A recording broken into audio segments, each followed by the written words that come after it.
right, so I wanted to go back and re-record our video for arches since our stuff had changed a little bit with our software and the one we had before was not working. So we are going to be going through to build the arches of the library. The first thing I'm going to do is I'm going to make a cube. And this cube is going to be like basically the top half of the arch. So I'm going to use that to help me cut this out. That's what this is going to be. So don't panic too much if your cube's not the perfect size or anything, because we can always change that at the end. I am going to make a cylinder, and we're going to use this to help us trace out the cut. Okay, so with my cylinder selected, the first thing I'm going to do is here in my channel box, under subdivision axes, I'm going to change this to 12. Okay, and then I'm going to rotate it so that it is sitting up basically the same way as my cube. So I just went to my rotate X and just typed in 90. Okay, so I'm going to move this guy kind of in place of where the bottom corner of my cube is, and then I'm going to resize this because this is super small. For right now, I'm just kind of eyeballing things to make sure I've got things kind of the size that I want. I want this guy to move over here a little bit. So now I've got these two objects roughly the size that I'm kind of looking for. So that'll give me a nice cool cut. I'll have a nice spot to go down. That'll be the legs of the arch. I've got some space up here that I can go through and build up. Okay.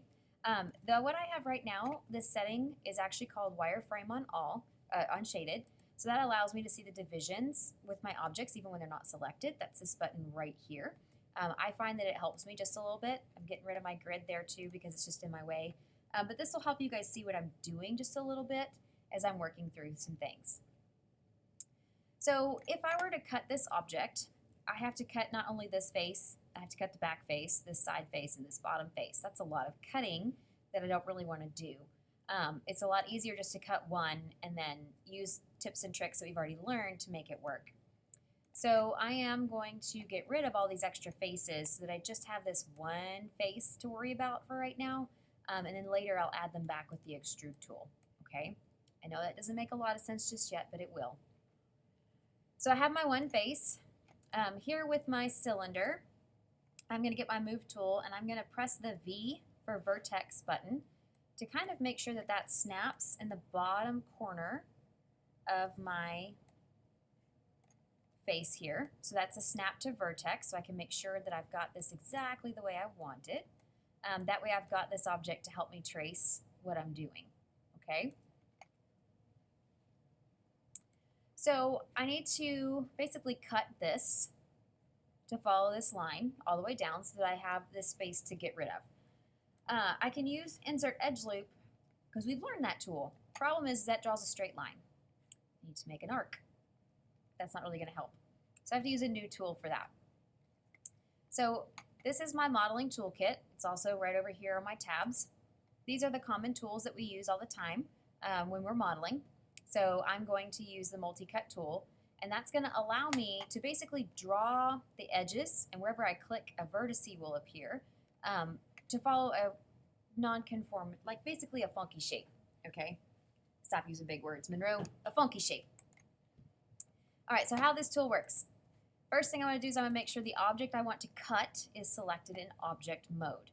Then with my multi-cut tool, you're going to pick one of your sides, and you're going to go through and click. Now don't panic if it's not exact, guys. This is not an exact science, okay? So I just clicked, so I dropped my vertices, and I'm going to hit enter on my keyboard to tell the computer I'm done. So what's happened is I have now added an edge where there wasn't one. So I have that shape that follows that cylinder. So it's starting to look like I'm going to have an arc. This is like an arch. This is going to be cool. So we do have a small problem. Maya does not like multi-sided polygons. They like their polygons, their faces, basically, to have 4 or 3 sides. So we have a 1, 2, 3, 4, 5, 6, 7-sided polygon. So that's a bad thing.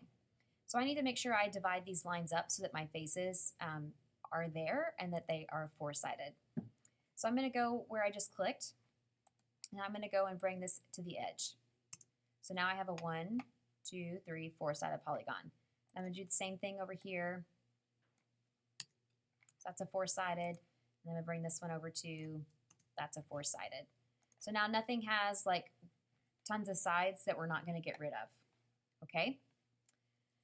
To make this look a little more like an arch, I'm going to select these edges, and there's a new tool called the bevel tool. It's one of my favorites, actually. It takes one edge and it turns it into 2. So you can see here that really does look like an arch. I'm going to change my fraction here to be like 0.3 just so that it looks a little bit better. But now it kind of really does look like the arch that you would see when you're doing stuff. Oops. Let's move this point here. And I'm just cleaning things up, guys. You don't have to do this step. Okay. So I'm going to get rid of this face because I have pretty much half of my arch. It's awesome. Okay. So the next part that I'm about to do is I need to move this control handle. Sorry. It needs to kind of be right here on the side. I'm going to make basically a mirror copy of this. So it's an inverted duplicate of it so that it's the exact same thing just on the other side. And it's going to mirror wherever this handle is. Well, right now it's right here. I need it to be over here. Now, I'm going to be upfront and honest. Okay, I've told y'all before Maya is persnickety. I'm not joking. I have to Google every time which key for whichever computer I'm at, because on your PC keyboard, it's a different key. On your Mac keyboard, your iMac, it's one key. Your MacBook, it's a different one. So it's a little different. Because we're in a Mac lab, just home key is the key that you want to press. So it's kind of above your up arrows. You'll notice this guy has changed just a little bit. Now when I'm using my tool, instead of moving the object, I am moving my tool. So I'm going to press that V key on my keyboard, and I'm going to snap this guy over here on the edge to one of my vertices. Okay? When I'm done, I'm going to hit my home key again. But now, wherever I move, I'm moving from this point. So you have a few options when it comes to moving that guy. I've told y'all about Modify Center Pivot, where it puts it in the middle of your selection. But now I can put this control handle wherever I want. It doesn't have to be in the middle. So if I want to rotate 90 degrees from the edge of an object, I could actually put this there and then rotate it wherever I want it to be. It'll make a little more sense because we use this quite a bit actually throughout the school year. My next problem is this is going to duplicate along this y-axis right here. So this is the darker line here in my front view, but my object is kind of passing that. So I'm going to, with the Move tool, press and hold my X key to snap this to the grid, and I'm going to drag this until it's lined up along my y-axis. X doesn't matter too much. I do like to make sure it always stays up in the positive direction, but this Y is the important part. Okay? All right, so this is where the previous video I had done and this video digress. Normally we would mirror the object so it's already one solid piece. Because the mirror tool is having some problems in Maya 2019, we have to kind of think outside the box a little bit. There's nothing wrong with that. It's just a matter that I have to show you some tools that I'm not too happy with you guys using, but they're important to know. With my object selected, I'm going to come up here to Edit. We already know the Duplicate option, but Duplicate Special is kind of a more powerful tool. It allows me to make changes when I'm doing my duplication. So this is the options box. So when we do this, what that means is that you're actually doing an option for it. I am not just duplicating it. I'm going to the special options where I can do some settings. So I'm going to hit the options for this. So what this is going to do is it's going to make a copy of my object. It wants to know which way do I want to make the copy.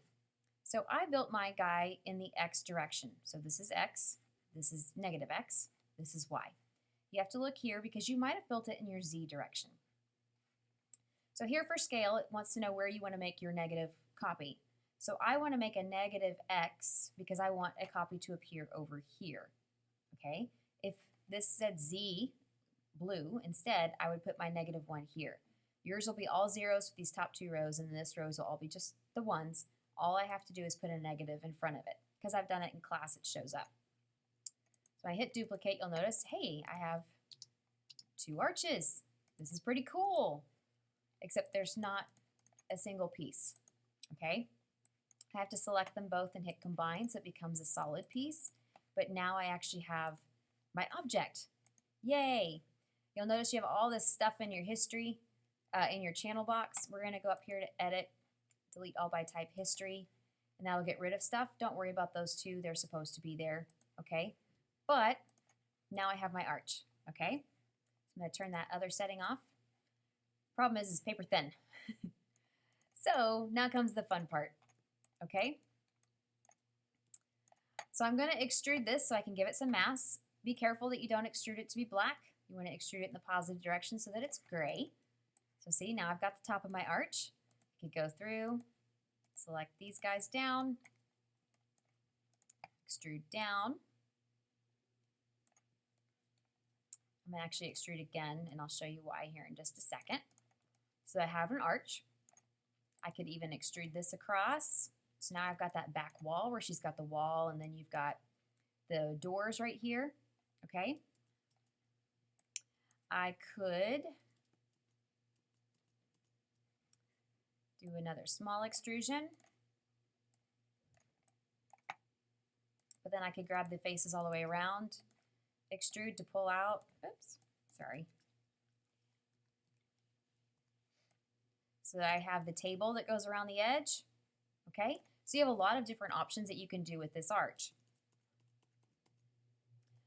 You can also just pull this one way.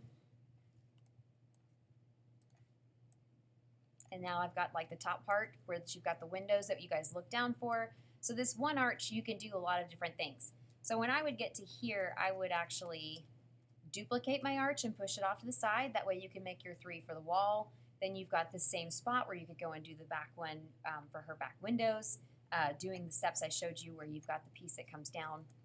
But that should give you all the things that you need to go through and do whatever you want with your arch. When it comes to that back wall, leave it open for now. I will show you later on how we can add a plane in here and turn it kind of see-through so that it looks like windows. So don't panic if you leave it open and then you just drag like your piece like this.